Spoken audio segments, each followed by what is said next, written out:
Hi, Annalisa Six here from the Lady of Leisure and the Sober Curator to give you the 2023 February horoscope for the sun and rising sign of Virgo. That was probably the most eloquently I said all of that stuff in one of these videos. The last couple videos were a crapshoot, so nailed it. It's hard to kind of like keep that in my brain. Hi, Virgos. Hi, Virgo, sun and rising. How are you? How have you been? What's new? What's up? What's the haps? I start to get more silly as I do these videos. Let's talk about February for you. So February is an interesting time. We are definitely in a better place than we were over the last couple months astrologically. We have no retrogrades, so we're free from all the retrogrades, and we're starting to move more into a month of pleasure. I feel like there's a lot of Pisces energy, some Leo energy, some Aries energy, and I just feel like it has more of this self-indulgent, pleasurable, playful kind of feeling overall, which is nice.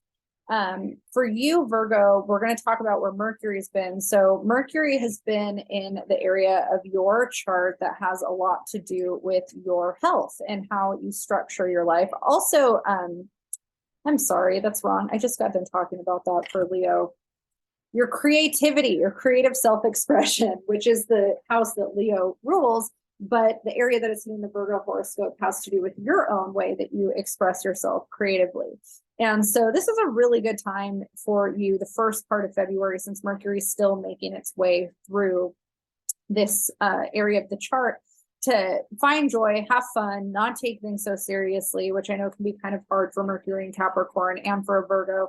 But you do have this little window to just kind of have fun with yourself and express yourself. And with Venus and Pisces, that's also at the beginning of the month and for the first half of January. The combination of Mercury and Capricorn with Venus and Pisces is really great for pleasure and romance. And so if you're in a relationship or you're dating, this is a really elevated time for you to have fun with that and to lean into it and kind of experience more of the emotional, spiritual, intuitive connection. Just be playful about it. When Mercury moves into Aquarius, which happens on the 11th, this is where your health and your daily routine is going to be more of a focus for the rest of February. So pretty much from the 11th on, it's really important that you get a routine in place that feels congruent for what you have going on. Where this is hitting in the Virgo rising chart has a lot to do with your nervous system. And so making sure that your nervous system is regulated is going to be really important for you for the month of February, especially after the 11th.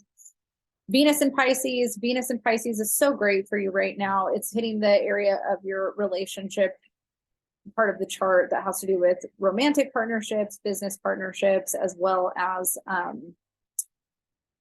best friends. And so if you're feeling like this is a time where you really want to connect with individual people in a more intimate way, that's supported up until the 19th and again through after Venus enters Aries, because when Venus enters Aries on the 20th, we're still supported in the area of the chart that has to do more with our relationship sexually, with marriage. Our sexual energy is getting enhanced for the Virgo individual when Venus enters Aries. So romance, relationships, all of that stuff is very elevated and supported for you in February 2023.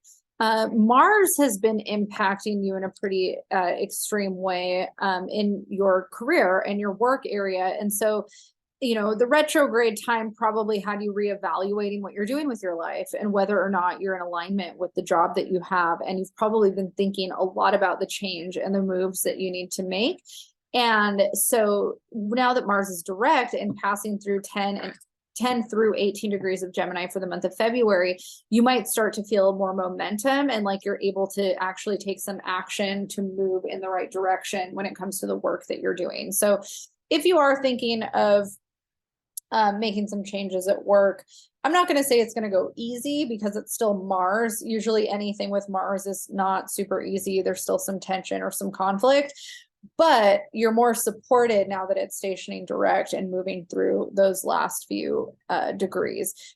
Gemini squares Virgo and Pisces is opposite of Virgo. And so you do have a lot of tension for February in terms of getting through certain emotional and mental processes. Like there's definitely an elevated kind of anxious feeling. I think that Venus and Mars square each other. Yeah, they make a square to each other around the 22nd.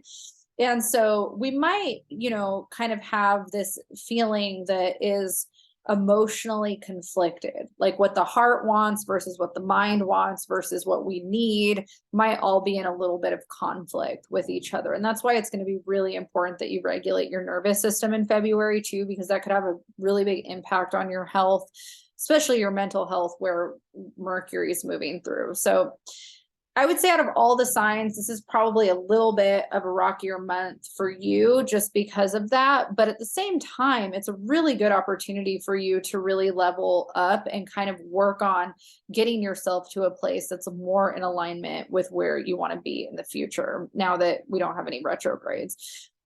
Jupiter is really blessing you when it comes to shared resources with loans, financing, if you're married, anything that you share with your partner. Like this is a good time to kind of work out things around money. And if you are thinking of refinancing or buying a home or taking on assets or anything of that nature, this is actually a really positive time for you, especially once Venus enters Aries. So if you're thinking of doing that, the end of the month of February is actually a better time for you to pull the trigger.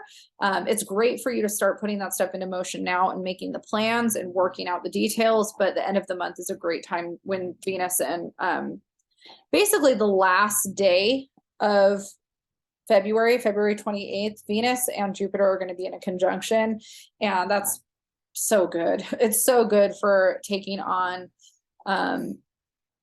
any kind of situation with a bank, essentially. So if you're trying to strategically plan using the stars, it's good for the horoscope chart. Look at your personal birth chart. Might not be good for your personal chart. So that's a horoscope, more broad, more general, not as specific to you. If you're Virgo rising though, that's definitely more supported for your actual birth chart. If you have the 8th house ruler is Aries and you have those earlier degrees of Aries in your 8th house. I'm not going to get into the outer planets, so we're going to jump straight into the moons. So on February 5th, we have a full moon at 5 degrees of Leo. And this is a really, really good time for you to set intentions on your relationship to your spiritual life. And so I think one of the things about Virgo that's pretty true across the board is the inner critic. There's just such a need for perfectionism in whatever way perfectionism is to the Virgo individual. It's different for everybody what they see as perfect. And that inner critic can get so mean sometimes and judgmental. And where the full moon is hitting in the Virgo horoscope really wants you to work on self-acceptance, validating yourself without looking for praise, accepting yourself, building yourself up from within is a really big theme for that full moon for you. And so if you've been working through the inner critic and judgments and self-doubts, this is a time that might come up where you're like, I really need to work on this part of myself. One of the things that happens with Virgo people is because they're so judgmental of themselves and the strive for excellence, or not even excellence, but just more doing things very perfect. That judgment affects your relationships in sometimes negative ways. And so that's also something that's worth reflecting on is, does the judgments that I have on myself go into my relationships, and how does that impact them? I think that Virgo can be really smart and great in so many ways, having a brain that works that way, but sometimes it can really prevent you from feeling confident in yourself or taking the next step because you're overthinking it too much. And so that's a big theme for you, especially when it comes to your career. So that might be something that you need to sit with and kind of work through over the full moon. And you might have some really powerful dreams over that full moon on the 5th that wake you up to some of those themes as well. So dream journaling and kind of working through some of the symbols that come up during that time is going to be really good for you. the sun enters Pisces on the 19th, and then we have a new moon the following day at 1 degree Pisces. So again, this is exactly opposite Virgo.